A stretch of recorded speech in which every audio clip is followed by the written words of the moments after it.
One and welcome to Business Opportunity Live. Hey everyone, this is Jeff Cohen and I am your host, and I want to let you know I am thrilled to be here today with two amazing people. First off, I'm going to rant today. I just want to. I'm so pissed off, and with that big smile on my face, you can tell, right? Yeah. And after I'm done with that, gonna introduce you to Kim Tapia, who owns the food truck group, and Celeste Young-Ramos, who's been with us on Tuesdays and Thursdays for the last 4 weeks, who has worked with Kim. And we're going to talk today about how this is affecting the food truck business, but also we're going to do a little brainstorming and come up with, like, what are some things food truck owners could do?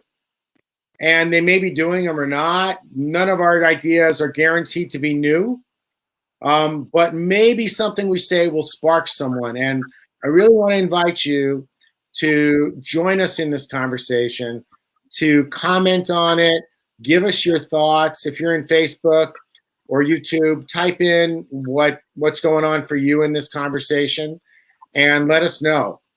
And so without any further ado, I want to just tell you that I am pissed off. I am sick and tired of waiting. How long can these businesses wait for the money they're supposed to get?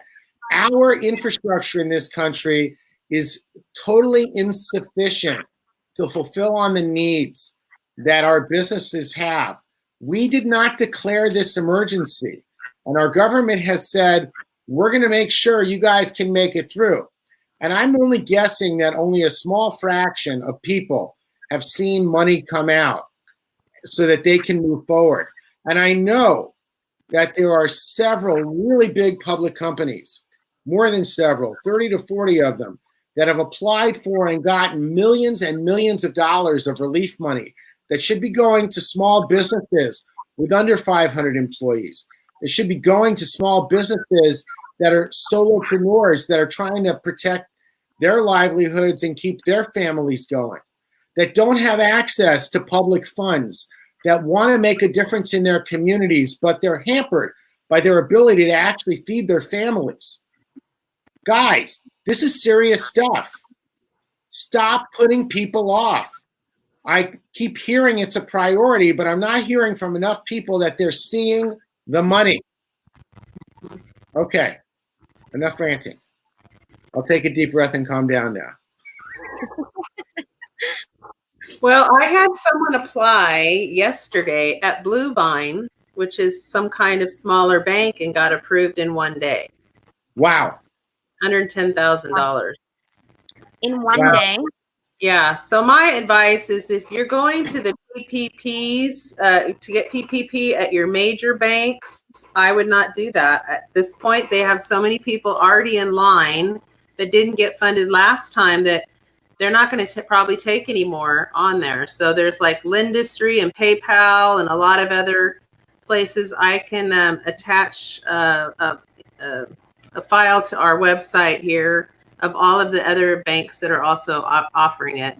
Oh my gosh, Celeste. The Pacific Coast Regional Small Business Development Center, if you're low income, minority owned, veteran owned, they have a list of only 34 people in line. Wow. That's amazing. So if you're not me, because I'm not minority, well, wait, are white Jewish men a minority? I just want to check that. This depends from where you're looking at it, I guess. Well, I just want to know because, like, we could be. Yeah. But check out the small development centers. They recently got funded and things. So there may be other places than just the general banks. What about if people have already signed up and they're in this queue? Should they continue to sign up with other people, or does that hinder their chances to get funded the first time? I've heard it will. Once you get assigned a number, then when the other ones go to put it in, they see there's already a number and they'll kick you out. But it's like, which one are you in? It's really a guessing game on that. Well, wait, unfortunate. Heather, Celeste, let me just double check on this. So up front, you could apply at 10 sites. Right. One of them is going to issue you a number. Right. The first one that does is the one who's the bank you're going to work with. Yep. So are you saying that it's better to apply often Well, and not wait? it seems I can't be the legal guide here. Okay, I'm This just is saying. not a legal question. What they do is they assign you what they call an E-Trans number, and whoever gets the E-Trans number first is the one who's probably going to service you, because the other ones are going to say, look, I'm not going to get paid. So they just dump you off. Yeah. I've been hearing from people that they neither got accepted or rejected. They just radio silence. Do you think? Well, right now the funds just got reassigned, so they're going to be doing the ones that have been in the queue. So you have to talk to the bank directly that you applied for. They're the only ones that will know. So you know what's missing in that equation, Celeste? What's that? Communication. Yes. Communication is not happening. Yeah. I don't deal with one of the largest banks out there. My bank is a relatively small compared to the enormous ones. Yeah. I work with Comerica. Yeah. I like Comerica. They're good people. Yeah. They don't have anywhere near the footprint of Bank of America or Wells Fargo. I also work with a credit union that has one branch and connected me to Lendio. Now Lendio connected me to another place. Yeah. Right? So I've got 2 applications going and still haven't heard back. Yeah. And that's what's missing is, I totally agree with you. just set up an autoresponder. Yes, we've received your application. I know. No, I agree. Some people have been saying, oh, I got approved. But then I look at it and I think, well, that looks like you got approved that they're taking your application, not that you got approved for the loan, you know? Right. Confusion out there. And quite frankly, right now, if you don't have your stuff together this week, you're probably not going to get a loan. That's how it is right now. Because, I mean, this has been going on for 2.5 weeks already. People should have already applied if they haven't. If they're getting in right now, they're really risking the chance that they're not going to get anything at all. So, Oh boy. yeah. Do you think that there might be a third wave of this, or you think this is it? I haven't heard anything about a third wave yet, but you never know what they're going to do. Yeah, it's an election year. Yeah, Might keep money as a problem. It's an election year. They're going to figure out how to get people to vote. The next wave, they were talking about trying to support the states, you know, but then we have some politicians saying just let them go bankrupt. So who knows what's happening here? You know? Listen, I'm going to stay out of the political fight. I'm going to go to food service because I have to get off early today because Tuesdays and Thursdays now I'm SBA conference calling. So how are you doing? How are you doing? Am I doing? Yeah. I'm doing a little bit better than I was at the beginning of this. I mean, when this whole thing started, I was in tears. I felt hopeless. And then last week, you and I connected. So that was great.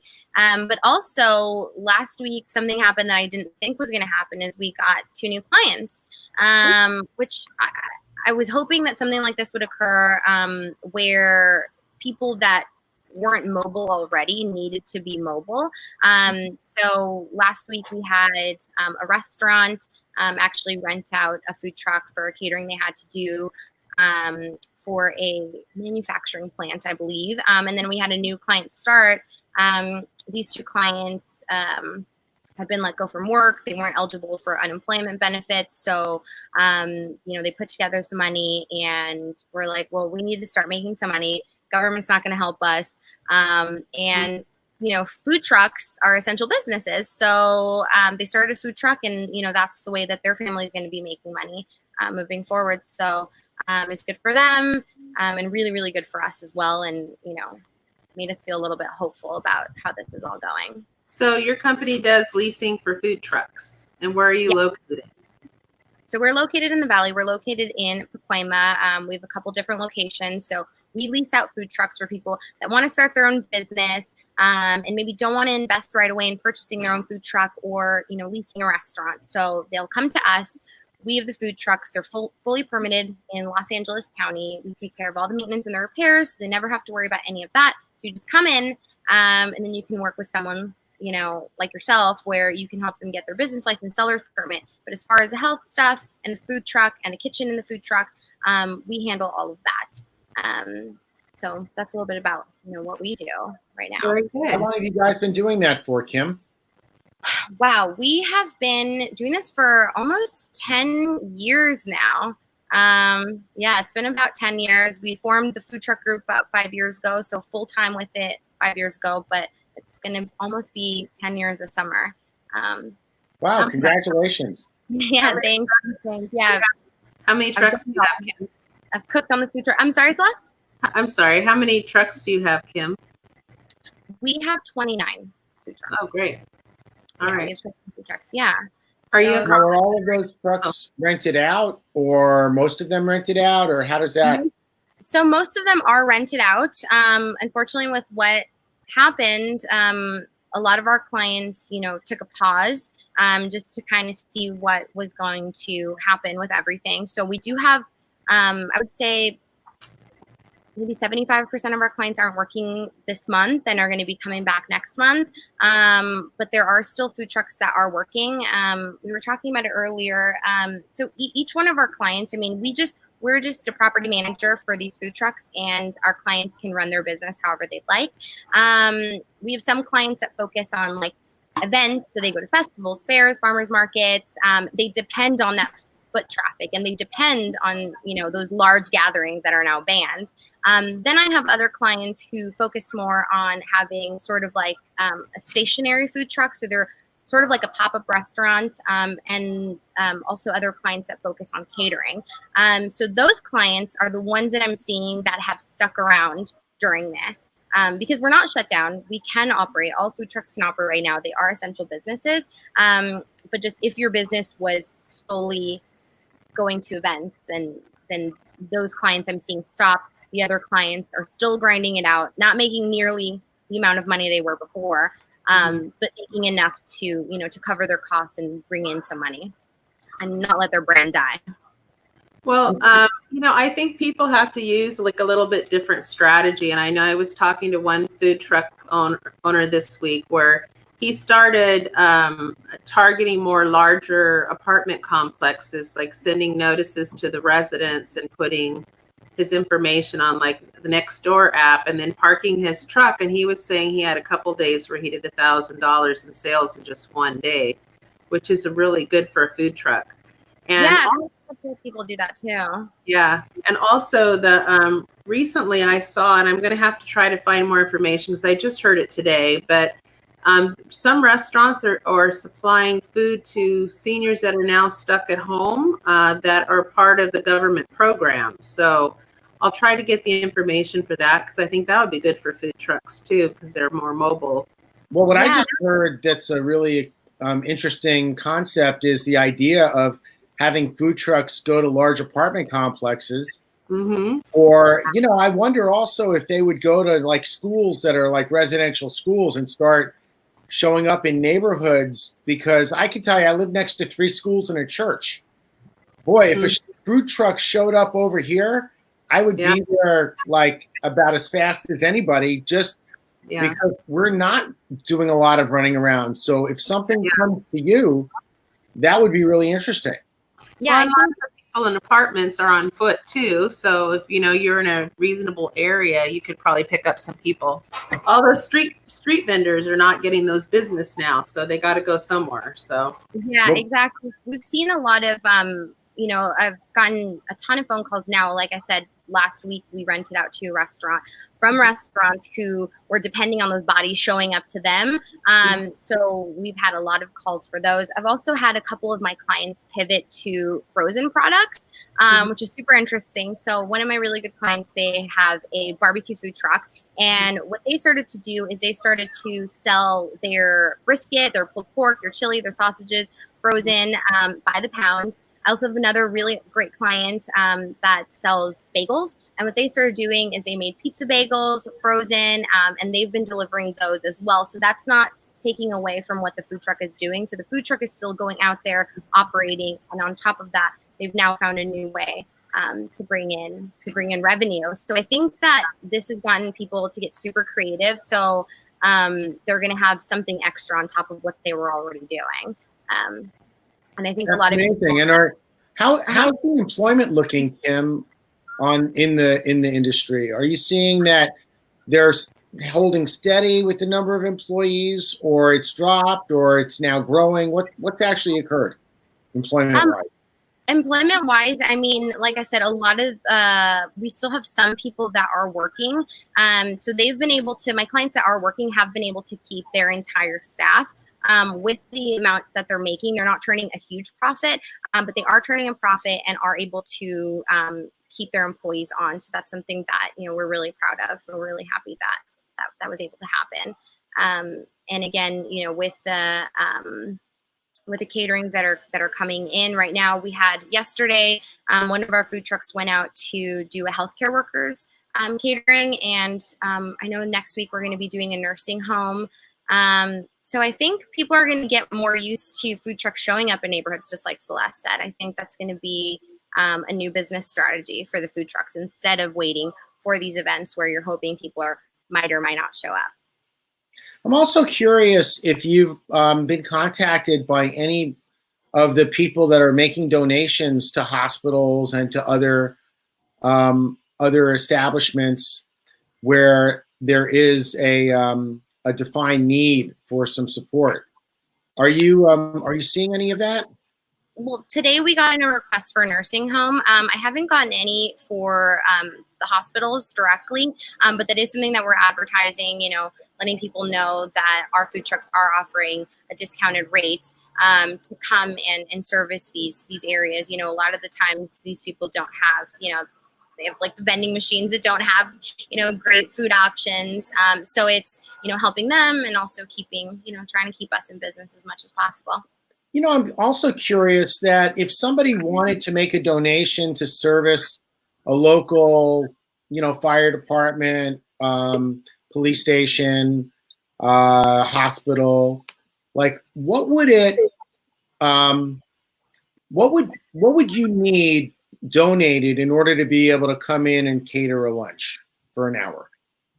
Like price, I would say, you know, with right now, I know that some of the discounts, usually if this would be regular time, you're looking at anywhere between, you know, 15 to 20 a person to have something catered. But with a couple things that, you know, we've been catering lately, you know, we can do something within the $8 to $10 price point, where it's still affordable and they'll get a full meal with that price point. So for $500, you could cater for about 50 people. Yep. That would be, so just notice that, right? Because there are a lot of people out there that want to donate. They don't know where they can make a difference. And I know like the hospital workers are working their tails off, and, you know, same thing with all of our first responders. That would be amazing if someone was to contact you, and your contact information is right at the bottom here, right? So if you're watching this and you know someone that wants to make a difference and would be interested in donating $500 to serve a meal for our first responders, please reach out to Kim so that she can arrange that on your behalf. Yeah, we have a full roster of food trucks. So whatever you guys are looking for, barbecue, American, tacos, Asian. And the cool thing with food trucks is you're in, you're out, there's no mess. It's hot on the spot. So, and people seem to, it really, like the neighborhoods that we've gone to service, people are so excited to have something other than what they've been eating at home. And also what we've also set up with some of our food trucks is when they do these neighborhood parties, they set up cones so people know how to social distance. And we've been seeing families come out in their front yards, you know, sitting each on their front yard, just kind of talking to each other from afar. So I think, you know, one good thing that's come out of this is a sense of community, and yeah, food trucks make people happy, and, you know, people are tired of being cooped up inside their house eating the same. Send one over to my house, okay? We'll bring one over.